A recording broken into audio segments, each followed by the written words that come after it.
가상 세계 전쟁 시나리오 한번 써보려고 합니다. 북한의 주된 전략은 미국 본토에 핵미사일을 날려서 남한으로 내려왔을 때 미국이 지원군을 보내지 못하게 하는 그런 전략 전술을 쓰고 있습니다. 그래서 일본 옆에 항상 항공모함을 배치를 해두고 있죠. 이 항공모함은 만일의 사태에 일본군과 합세해서 북한을 이렇게 북한 쪽으로 밀고 올라가는 그런 작전을 취하고 있습니다. 만약 북한이 계속 핵미사일급 미사일을 대륙간 탄도미사일이라고 그러죠. 이 태평양을 건너서 미국까지 날아갈 수 있는 대륙간 탄도미사일을 10발 이상 만든다고 가정을 했을 때 일단 한 발 쏘겠죠. 그죠? 미국이 어느 정도 요격을 하겠지만 한꺼번에 미사일을 만약에 10발을 다 쏴버린다면 그냥 미국이 어떻게 막을지. 그죠? 아니면 요즘 개발하고 있는 잠수함에서 쏘는 미사일이 있죠. 요즘은 그 전문 용어가 있는데 그까지 생각 안 나고, 잠수함에서 이렇게 발사하는 미사일이 있을 경우, 소형 핵미사일이 있을 경우 이렇게 날아가면 시간이 오래 걸려서 레이더에 잡히니까, 그래서 잠수함에서 이렇게 쏠 경우 타격이 크겠죠. 어찌됐든 이렇게 길게 날리든 짧게 날리든 어떤 미국의 핵미사일을 한 방 날릴 겁니다. 그러면 미국은 굉장히 혼란스럽겠죠. 여기서 변수가 이제 일본인데, 일본이 만약에 나쁜 마음을 먹고 미국을 배신을 한다. 왜냐면 일본은 미국한테 원자탄을 맞은 아픈 기억이 있기 때문에, 일본이 지금 헌법도 개정하고 이상한 짓을 많이 하고 있죠.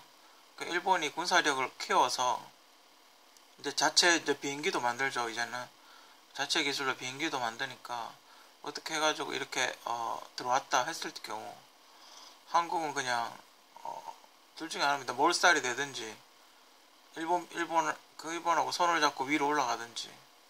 그죠? 일본이 굉장히 변수입니다. 일본이 정의를 지키느냐, 자기 자리를 지키느냐, 아니면 배신을 때리느냐에 따라서 굉장히 시나리오가 복잡입니다. 미국은 한국까지 오려면 그 비행기 날아다니는 항공모함, 원자력 핵추진 항공모함이 속도가 보통 한 75km 정도 나온답니다. 여기서 여기까지 거의 한 달 이상 걸린다고 보죠. 한 달 보름이나 한 2달, 늦으면 2달 가까이 걸린다고 보는 거죠. 그럼 여기 있는 항공모함이 북한이 이렇게 미사일을 쐈을 경우 독도 근처로 이동을 하게 되죠. 그러면 여기 지금 뉴스에서 북한이 연습하고 있는 어떤 군사 훈련을 봤을 때 이 항공모함 전단이 이쪽으로 왔을 경우 밑에 잠수함과 여기서 그 다연장 로켓과 포를 어마어마하게 갈게 될 겁니다. 미사일하고. 그죠? 일단 항공모함은 뽀개버리면 끝이니까. 그죠? 전력이 확 줄어버리죠. 비행기 들 데도 없고. 왜 항공모함이 여기 있지 않고 여기까지 날아오느냐? 지금 그 항공모함에 실려있는 대부분의 비행기 F-18 호네트는 항속거리가 짧죠. 그러니까 기름 한 번 주유했을 때 날아가는 그게 짧습니다. 그래서 괌에서 B2 폭격기라든지 B1 폭격기가 날아오죠. 그런 폭격기가 부산이나 여기 어디 큰 어떤 공항, 미군이 있는 공항, 안전이 보장되는 공항에 와서 무기를 싣고 이렇게 날아가면 괜찮은데, 괌에서 이렇게 날아와서 한 번에 못 갑니다. 한국을 한번 왔다가 가야 됩니다. 그죠? 정비도 한번 해야 되고, 정비하는데 며칠 걸리죠. 멀리 날면. 미리 와 있어야 된다는 거죠. 한국에. 그래서 주한미군도 미리 와 있는 겁니다. 시간이 걸리니까. 그죠? 항공모함이 F-18 호네트가 항속거리가 연비가 안 좋기 때문에 여기서 북한까지 날아가서 폭격을 하려면 요 독도 근처나 울릉도 근처까지는 항공모함이 와야 됩니다. 어쩔 수 없이 이렇게 와야 됩니다. 그래 북한의 공격이 여기 폭격을 할 수 있으니까 비행기에 가서. 그럼 비 오듯이 쏘겠죠, 그죠? 옛날 우리 공성전 하듯이 그죠? 화살 쏘듯이 막 이렇게 쏘겠죠. 강화도 예전에 그 NLL 강화도에 포 쏘듯이 그렇게 쏘겠죠. 포가 만약에 북한이 재래식 무기라고 하더라도 포가 숫자가 어마어마한 그 속도로 포를 쏴대기 시작하면 그 이쪽 아무리 레이더가 좋고 미사일이 좋다고 하더라도 그 포를 방어하기가 힘듭니다. 물론 정확도는 떨어지겠죠, 그죠? 정확도는 떨어지겠지만 이미 훈련을 통해서 0점을 딱 잡아놓으면 얼추 그 비슷한 데로 가면 이 한 대라도 맞게 되면 그 레이더나 이런 데 맞게 되면 굉장히 치명상을 입습니다. 그죠? 그리고 북한은 잠수함이 굉장히 많죠. 잠수함이 와서 요 타겟 딱 포착한 다음에 그죠? 어뢰 쏴대기 시작하면 아래 위로 다 쏘대면 그렇게 쉽게 잡을 수 있을 거라 생각하지는 않습니다. 그러니까 만약에 기뢰 같은 거라도 이렇게 설치를 해버리면 오다가 다 터져버리겠죠, 그죠? 그죠? 많이 터지겠죠. 잠수함 같은 거 밑에 핵잠수함 같은 거 밑으로 이렇게 오다가 기뢰 같은 거 맞아버리면 터지겠죠, 그죠? 딱 여기로 올 것 같다 싶은 데다가 그죠? 길목에다 기뢰 설치하면 상당히 큰 타격을 입습니다. 거기에 2차 대전 당시에는 미국의 제조업이 굉장히 융성했던 시기입니다. 그러니까 지금의 중국 같은 그런 군수물자 생산 기반이 굉장히 많았던 그런 시절이죠. 2차 대전 때는 비행기도 많이 만들고 차도 많이 만들고 하지만 지금 미국은 제조업이 무너졌죠. 제조업이 붕괴된 상태에서 생산력이 중국보다 떨어집니다. 그죠? 물론 비행기나 이런 건 있겠죠. 비행기도 약간 그 사막 외에 비행기 버리는 사막 보신 분들 있으실지 모르겠지만 거기에다가 비행기를 이렇게 옛날 노후화된 비행기 사막에다 이렇게 막 쫙 해놨죠. 그죠? 장비하고 혹시나 정비해서 쓸 수 있을까 싶어서 그죠? 그런 미국의 그 생산력이 떨어지기 때문에 중국과 러시아에서 대륙으로 물량을 이렇게 북한 쪽으로 지원을 해준다고 가정했을 때 북한을 잡는 건 그렇게 쉽지 않습니다. 러시아에서 이렇게 잠수함이 내려오면 러시아에서 잠수함을 러시아가 쐈는지 북한이 쐈는지 알 길이 없는 거죠. 러시아는 핵잠수함 정도는 있으니까 중국이 도와주기는 좀 힘들 겁니다. 중국이 이렇게 와야 되니까. 그죠? 만약에 여기서 항공모함이 여기 근처로 와서 작전을 한다고 가정을 했을 경우 러시아에서 이렇게 내려올 가능성이 크죠. 그리고 지금 북한이 미군보다 안 좋은 건 육군력은 앞선다고 보고 그러니까 그 노후화된 군사 무기지만 충분히 어느 정도는 커버가 가능하다는 거죠. 왜냐면 이쪽은 산세가 험하기 때문에 탱크 타고 이렇게 올라오기가 그렇게 쉽지 않습니다. 그리고 춥죠. 북한이 되게 춥습니다. 그리고 이미 그 2차 대전 때 폭격 맞은 게 있어서 6.25 때 폭격 맞은 게 있어서 벙커 같은 걸 많이 만들어놨죠. 북한의 그 50m 지하철은 뭐 전 세계에서도 가장 유명하니까요. 그죠?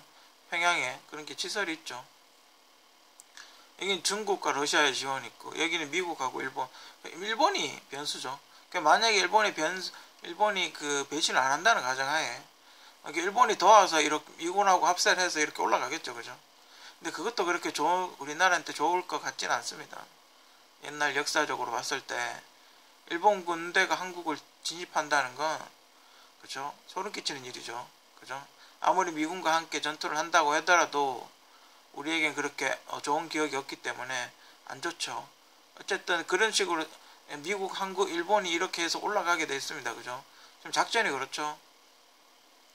그리고 괌에서 지원해줘. 혹시 일본이 배신을 때리게 되면 괌에서 폭격기가 날아와서 일본하고 이렇게 때리겠죠. 일본도 때리고 북한도 때리고 뭐 이렇게 되겠죠. 그죠? 만약에 이쪽과 다 안 된다면 만약에 이쪽 항공모함이 박살이 난다면 미군 본토에서 그 대만으로 가겠죠. 그죠? 대만으로 가서 정박을 해서 이렇게 폭격을 하겠죠. 대만이 좀 더 가까우니까.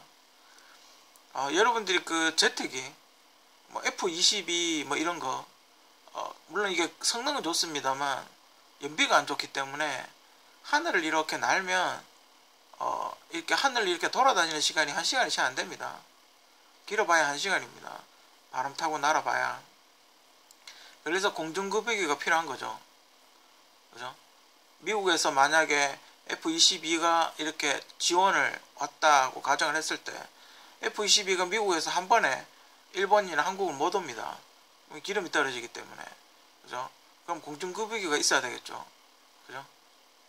그래서 우리나라도 공중급유기를 4대를 도입하려고 했었는데 예산이 없어서 한 대만 도입한다고 뭐 그렇게 이야기를 하더군요.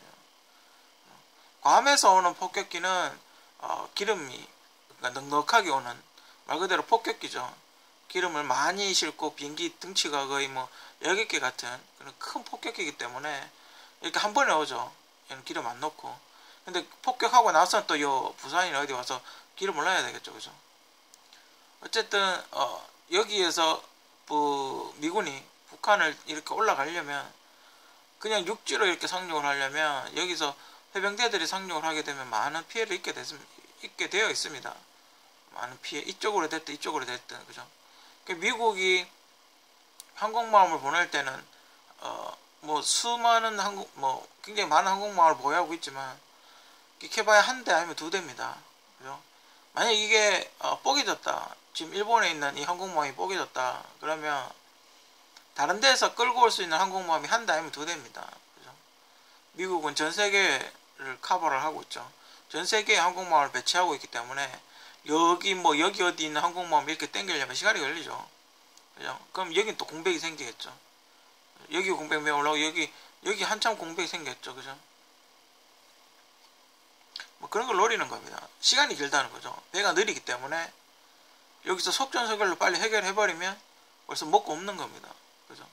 그럼 만약에 이렇게 들어오려고 했을 때 이쪽에 아무것도 없다. 만약 끝까지 다 먹어버렸다. 그래서 부산이라도 있어야 되는데 항구를 어쨌든 부산에 있어가 배를 댈 그런 게 있어야 되는데 그거마저 없다 그러면 이제 많은 희생을 치러서 올라가야 되는 거죠. 그죠? 그리고 최소한 남한은 쑥대밭이 되겠죠. 그죠? 폭격을 해야 되니까 여기서 진을 치고 있는 북한군을 폭격을 해서 죽여야 되니까 여기는 그냥 쑥대밭이 되는 거죠. 그냥 폭격으로. 그리고 주한미군은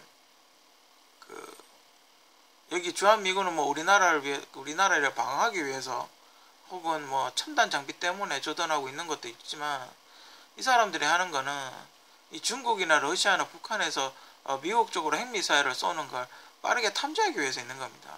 그죠? 1차 여기가 이제 1차로 탐지를 하겠죠.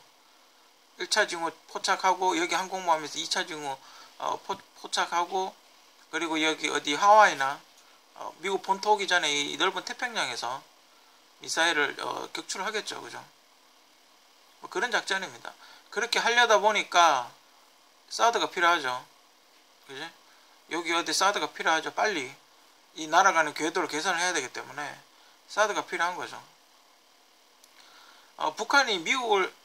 미국이 북한을 이렇게 그럴 가능성이 있다고 해서 공격을 하면 국제적인 비난을 받기 때문에 미사일 같은 걸 일단 한 방을 이쪽에서 날려야지, 날려서 피해를 입어야 미국이 참전을 하게 됩니다. 그죠?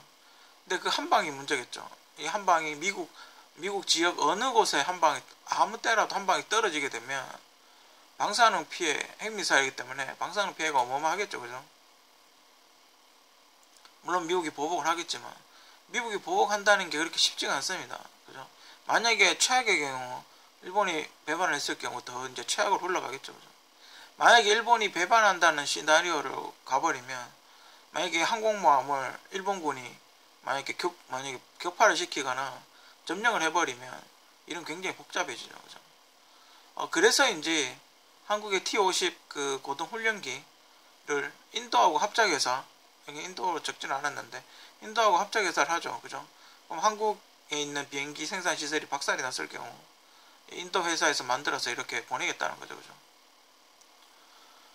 가상전제 시나리오, 꼭 뭐 사드 찬성을 이야기하는 건 아니지만 현재 우리나라가 처해 있는 상황은 그렇게 좋아 보이지 않습니다.